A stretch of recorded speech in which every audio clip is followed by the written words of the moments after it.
Coming up on this edition of Southwest TV News. Individuals seeking education for careers in the healthcare system will now benefit from a new partnership between the McIntyre Family Foundation and the Dr. Noble Irwin Regional Healthcare Foundation in Southwest Saskatchewan.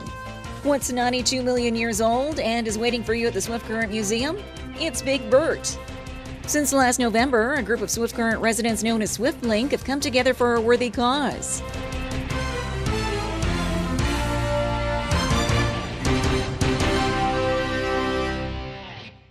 Thanks for joining us here today. Two prominent foundations in Southwest Saskatchewan are joining forces. We have more in today's top story.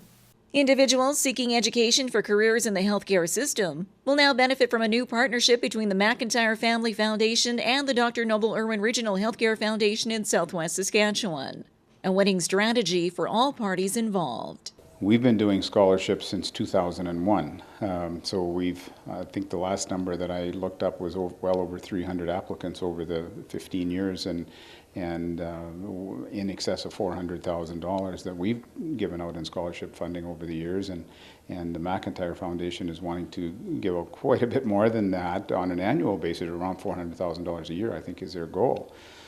Which again works very, very well because they have a little better resources than we do for scholarship funding. With a new partnership in place, the McIntyre Family Foundation will consider applications for degree programs in healthcare, while the Dr. Noble Irwin Regional Healthcare Foundation will continue with its scholarships for diploma and certificate fields of interest. But it just sets some really clear parameters for us, which is what we were hoping for. How can we make sure that the most students are receiving scholarships, and how can we better serve the population? Further details on scholarship programs available through the McIntyre Family Foundation and the Dr. Noble Irwin Regional Healthcare Foundation are available online through their respective websites.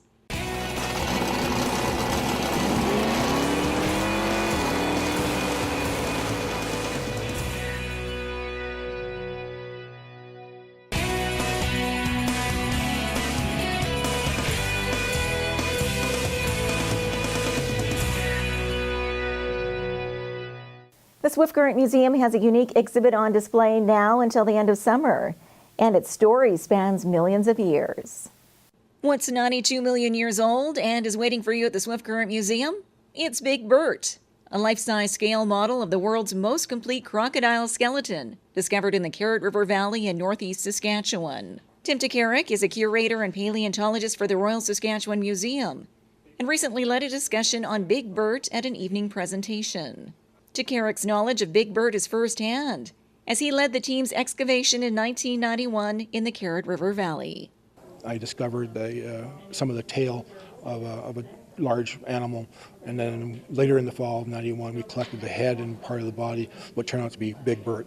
And we spent all of summer of 1992 collecting the rest of them, but also all the fossils that are found around them. That's what makes sort of Big Bert unique, is the diversity of fossils found with the animal.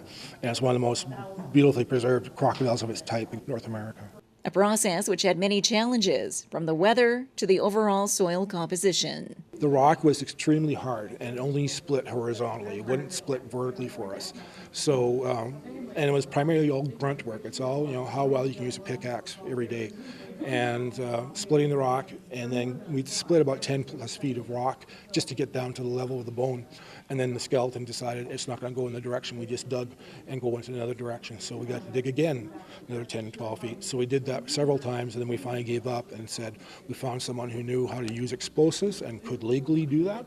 And he came out and blasted for a day, and what he did in a day would have taken us almost a month to do by hand. Along with his already busy schedule of work for the RSM through ongoing studies through the T-Rex Discovery Center in East End, Takarik plans to return to the Pasqua Hills later this year to search for more of Saskatchewan's prehistoric past, as he believes there are still various species of birds and flying reptiles such as this Tyrosaurus to be excavated.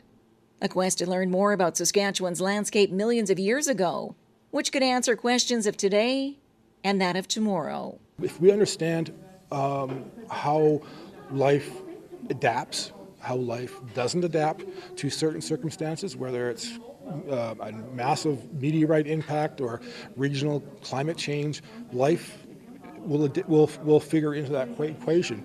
We use that material to understand what ecosystems are doing today, and that's very, very important.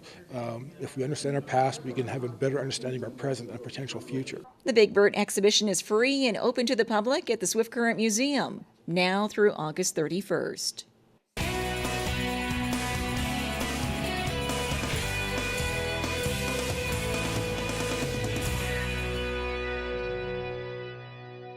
Residents of Swift Current are reaching out to help youth in Brazil. We have more in this report. Since last November, a group of Swift Current residents known as SwiftLink have come together for a worthy cause. To date, the group has raised $1,200 and sponsored 128 children in Bom Jardim, Brazil. Kevin Schneider is the committee chair and indicates they're working on the project in cooperation with World Vision to make a positive difference in the lives of Brazilian children, all in an effort to deter them from drugs and the sex trade. The reason for child sponsorship, it really is the foundation for community development.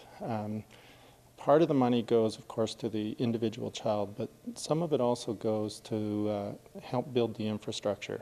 It's one thing to say, here's the money for a child to go to school, but if there's no schools, that doesn't help. So what World Vision does is it really becomes that ongoing, steady stream of funding that comes into a community that can help build the infrastructure as well as support local families. And as Schneider and his committee hope to create greater awareness of SwiftLink, they recently hosted an information night at All Saints Catholic and Centennial schools. Those in attendance had the chance to experience Brazilian coffee, Zumba, arts and crafts, and soccer. Val Chufu is one of the committee members and says the information night also showcased some of the projects they'd like to see as part of an after-school program in Brazil, a project which he's pleased to be a part of. The fact that we're actually going to make a difference in a community and be able to visit that community and see what more we can do. I think building relationships, I know I have a sponsored girl down there, so I can't wait to get down there and meet her. Like I said, 128 children down in that community have been sponsored from our community. So really exciting that we can build those relationships. And as the SwiftLink committee plans a trip to Bom Jardim, Brazil later this year, they hope to bring more Swift Current and area residents on board with the project. More details on SwiftLink are available on Facebook or through their website.